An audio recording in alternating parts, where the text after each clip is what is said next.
of screaming white men. It's the most unsafe show I've ever been to. Oh my God, where am I? Oh, it's nice to be here. You guys are great. Yeah, I am from LA. LA has a lot of house parties. Yeah. I went to this one house party. As soon as I walked in, my friend was like, Grace, go in the back, there's food. I was like, cool, what kind of food is it? She's like, it's authentic North Korean food. I was like, do you mean there's like no food in the back?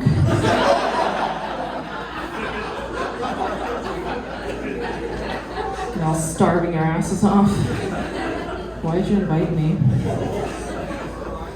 I caught up with an old friend of mine. I haven't seen her in about 10 years. You know, I was really psyched to see her. I was like, oh my God, how have you been? And she was like, well, I got a divorce and then I got into a biking accident and I have partial memory loss and I lost speech and I had to relearn how to talk again. How are you? I was like, I don't feel like talking anymore. I have never been more grateful for my life until you started talking. I don't know why she was making herself out to be such a victim though, you know? Because like, to say I got a divorce and I got into a biking accident means she was married and she owned a bike. Quit bragging, you bitch. I went to Mexico recently. Anybody went to Mexico? Yeah. Where have you been? Okay, cool. I didn't hear a word you just said. It sounds beautiful. I went to Yucatan, which is famous for their cenotes. Cenote is a sinkhole with fresh water found inside of a cave, and there are bats flying around. And you can go swimming in it. It's terrifying. I went there, I had this tour guide, and he was like, do you know how long it takes for these rock formations to become a cave? I was like, no. He goes, it takes tens of thousands to a million of years. I was like, is it tens of thousands or is it a million of years? That's a big difference. And he ignored my question. And then he was like, the cenote water is holy water. It's sacred water. When you swim in it, you could feel the vibrations of the earth, and it connects you to the cosmos and to the ancient Mayan spirits. I was like, I really wish you told me that before I went pee-pee in it. I've been peeing this whole time. Sorry. And when I was flying back into Los Angeles, I was seated kind of up front towards the plane. It wasn't first class, but it was close enough. So I used the first class bathroom. And the flight attendant was so unhappy. He was like, Miss, those are for first class passengers only, okay? I was like, what do you think I'm doing in there? Are you afraid I'm doing poor people stuff? You think I'm sewing the holes in my socks? Heating up a can of beans with my lighter? Chill out. I did go to the economy class bathroom, and guess what? First class bathroom, economy class bathroom, they're identical, okay? If the first class toilets had like diamonds and chocolate, then I would understand, okay, guacamole's extra, I get it. But they were exactly the same. The only difference is the first class bathroom had pee-pee on the floor. Because rich people don't pee where they should, they pee where they want. And that's why whenever I go to the bathroom, I piss all over the floor. Yeah, that's how you manifest wealth, okay? You gotta live it. Yeah. I have a PhD, that's true, thank you so much. I know, I deserve it. Yeah, I have a PhD in film studies. It's a thing, it's real. And I used to teach college students. Yeah, I used to teach college kids, but I stopped because I hate them.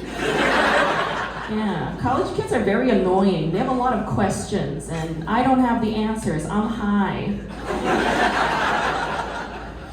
This one student, she used to come into my office every day during office hours, be like, Professor, I really want to study art, but my parents won't let me. I'm doing this internship. Nobody pays me. Nobody respects me. What is the meaning of life? I was like, have you tried taking mushrooms? Do some mushrooms, bro. If you're 18, 19 years old, you should be out there doing all the drugs, having sex with everybody. What are you doing in my office, you square? You fucking loser. You suck, get out of here.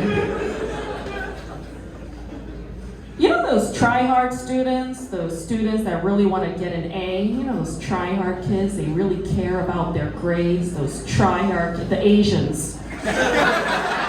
You know them? They're so annoying, they're the worst.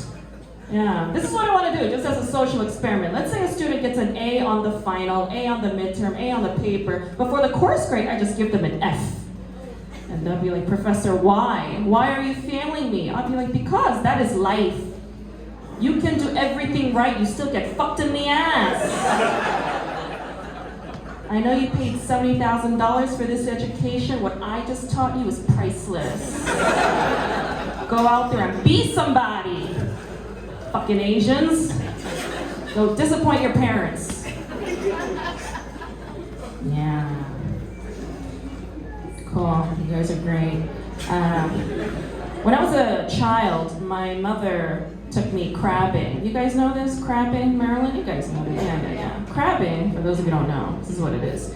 It's when your mom takes your 8-year-old body and puts it in the back seat of a 1989 Oldsmobile with no air conditioning in the heat of July and drives 2 hours south to Jersey Shore and takes a metal cage and fills it with raw chicken and lowers it with rope into the water from a wooden bridge.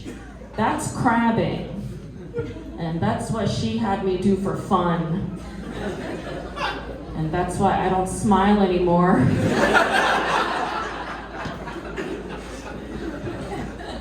I was like, this is so embarrassing. We look like homeless sailors. Why? And she caught one crab that day. And I was like, are you gonna eat that thing? She's like, yes, I am. I was like, you caught that crab under a bridge in New Jersey.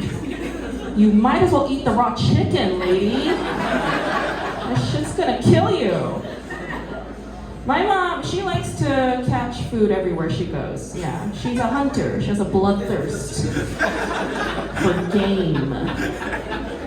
Like, we went to the park and we saw a flock of geese and she was like, oh, do you think those taste good?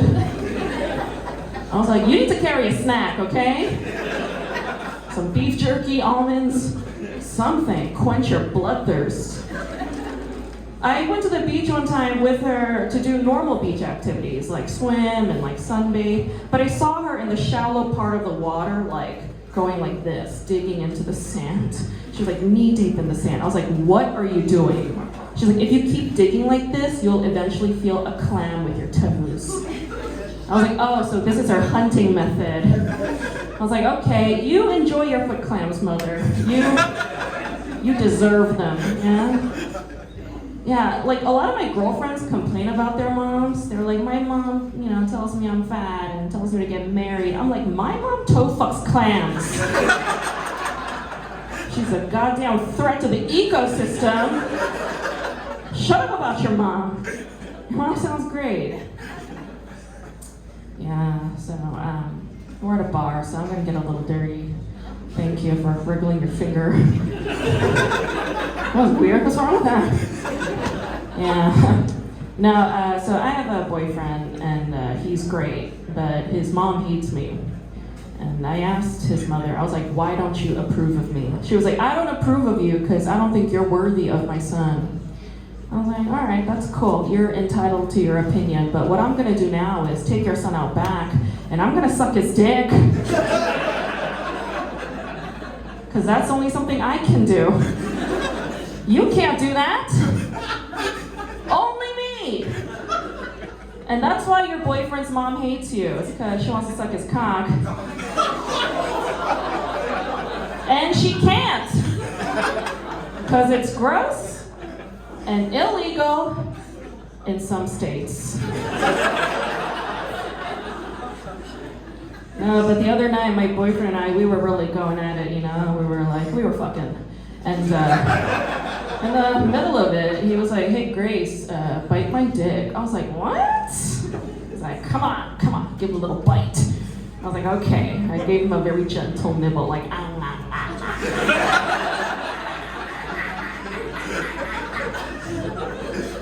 He was like, no, come on, harder. So I started just gnawing on him like a shark. And he was like, I love this. So that's been our thing. Every time I went down on my man, I would be gnawing on his cock against a tire. And of course we had to break up, because by the end he just didn't have a dick anymore. God, I ate it, it's over.